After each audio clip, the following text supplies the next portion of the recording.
जिन्ना को कौन सी बीमारी थी, तो उसके अपनी जहनी बीमारी का इलाज कराने की जरूरत है।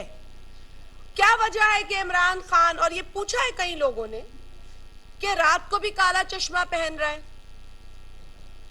क्या वजह है?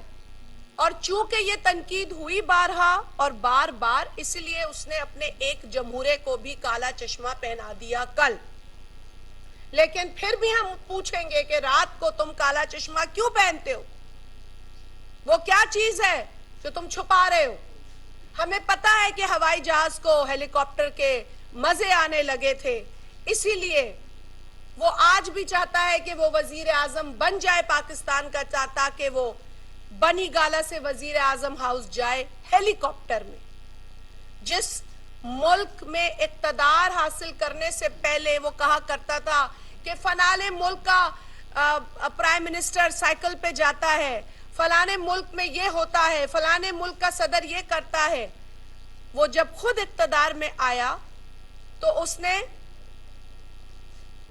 जो आला काम करके दिखाया वो था हेलीकॉप्टर का सफर, और फिर उसकी वजाहतें उसके चमचे देते नजर आए, बताते रहे कि कितना पेट्रोल खर्च होता है। अरे भाई, जिस मुल्क में गुर्बत हो, बेरोजगारी हो, महंगाई हो, वहां का वजीर आजम हेलीकॉप्टर में अपने घर से अपने दफ्तर जाता हुआ नजर आए तो ये शर्म की बात है। वो तो कहता था कि वजीर आजम हाउस को यूनिवर्सिटी में तब्दील कर दूंगा, लेकिन उसी वजीर आजम हाउस से पंजाब हुकूमत के ऊपर कब्जा करने के लिए फरा गोगी को बिठा दिया। उसी वजीर आजम हाउस से पंजाब हुकूमत की कमाई जो है वो बटोरी जाती रही, और हीरे की अंगूठियों की ऑडियो लीक्स भी बाहर आ गईं। तो चस्का सिर्फ इक्तदार का है, इस शख्स को अवाम का कोई गरज नहीं। अगर अवाम का गरज होता या अवाम से कोई लगाव होता तो पिछले 4 बरसों के जो वफाक पे बैठकर हुक्मरानी की है इमरान अहमद न्याजी ने, उसका हिसाब देता। एक लफ्ज नहीं बोलता कि 4 बरसों में क्या हुआ, और बार बार अपने सियासी मुखालफिन को गालियां देता है। घड़ी चोर ये है, बीवी चोर ये है, लेकिन दूसरों को डाकू कहता है। अब इसकी जबान जो है उसका, मैं समझती हूं कि उसके लेवल पर कोई भी जी शऊर, कोई भी जो है तहजीब याफ्ता शख्स इसकी जबान का जवाब नहीं दे सकता, क्योंकि ये जिसे हमारे बड़े सिखाते थे ये लोफर पना है। लोफर पने का जवाब देकर हम खुद कीचड़ में पत्थर फेंकेंगे। ये हमें बड़े ने सिखाया है कि किसी बदजबान शख्स का जवाब देकर आप खुद कीचड़ में पत्थर फेंकेंगे और वो कीचड़ आप पर आएगा। ये हमने सीखा है, ये तहजीब है, ये हमारे घरानों का एक तरीका है।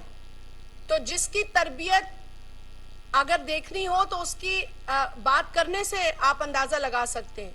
इमरान अहमद न्याजी के बात करने से उसकी अपनी तरबियत का अंदाजा आप लगा सकते हैं। हम चाहकर भी उसकी जबान और उसका स्टाइल अपना नहीं सकते, और अल्लाह का शुक्र है हम नहीं कर सकते। इस मुल्क के अंदर इस तरह का फैशिज्म पहले भी फैलाया गया है। एक साहब कहा करते थे कि बंदूकें खरीदो, घर का जेवर बेचो, फ्रिज बेचो, टीवी बेचो और बंदूकें खरीदो, असलहा खरीदो। आज ये भी बंदूकों की बातें कर रहा है। आज इसके हवारी भी बंदूकों की रिपोर्टें लेते हुए उनके ऑडियो लीक सामने आए हैं। पूछ रहे हैं कि कितनी बंदूकें हैं, तैयारी मुकम्मल है।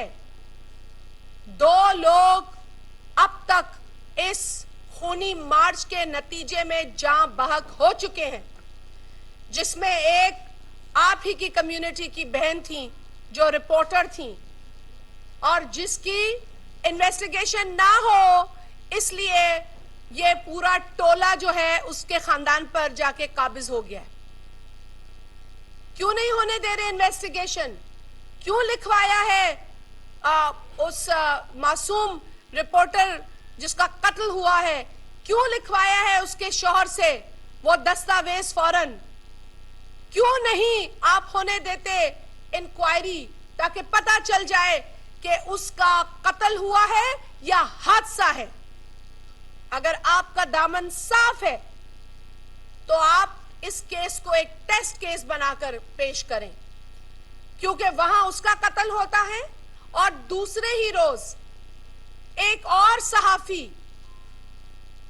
पिटता है इंतजामिया से। तो ये सिलसिला थमेगा नहीं। आप कितने भी पैकेजेस का ऐलान कर दें, इस तरह से मीडिया की जो कम्युनिटी है उसको आप महफूज नहीं कर सकते। हम जानते हैं कि आपका फैशिस्ट ज़हन आजाद मीडिया को तस्लीम नहीं करता। ये हम भी जानते हैं कि आपके दौरे हुकूमत में सहाफियों को उठाया गया, सहाफियों की जबाबंदी की गई और काले कानून की तैयारी आप कर चुके थे। ये तो मीडिया कम्युनिटी और उन सियासी जमहूरी पॉलिटिकल पार्टीज के एहतजाज की बदौलत वो काला कानून जो है वो नाफिज ना हो सका। आप तो काला कानून ले आ चुके थे और बरमला कह रहे थे कि ये कानून जरूर आएगा। ये तो आपके ऊपर जब प्रेशर पड़ा और जब कौमी असेंबली के सामने बाकायदा धरना दिया गया, उसके बाद आपको होश आया कि ये हो नहीं सकता।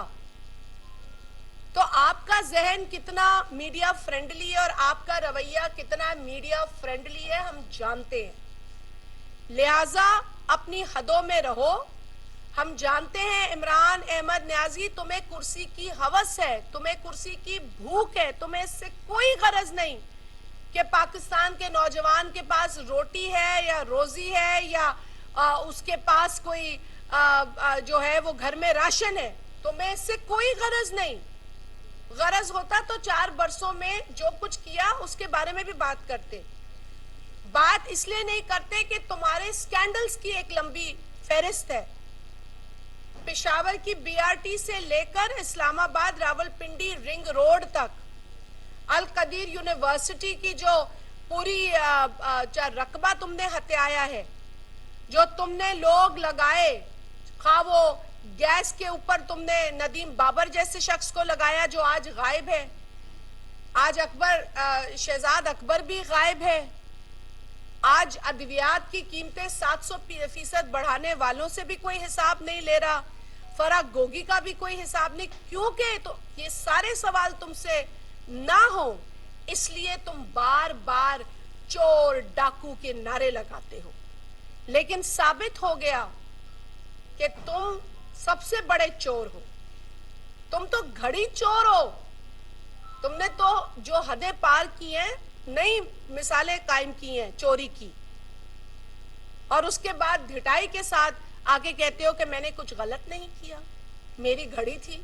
अरे भाई, एक तरीका होता है। ये जो बाकी लोग केस भुगतते हैं ना, वो तो बहुत मासूम है तुम्हारे आगे। तुम तो शातिर आदमी हो।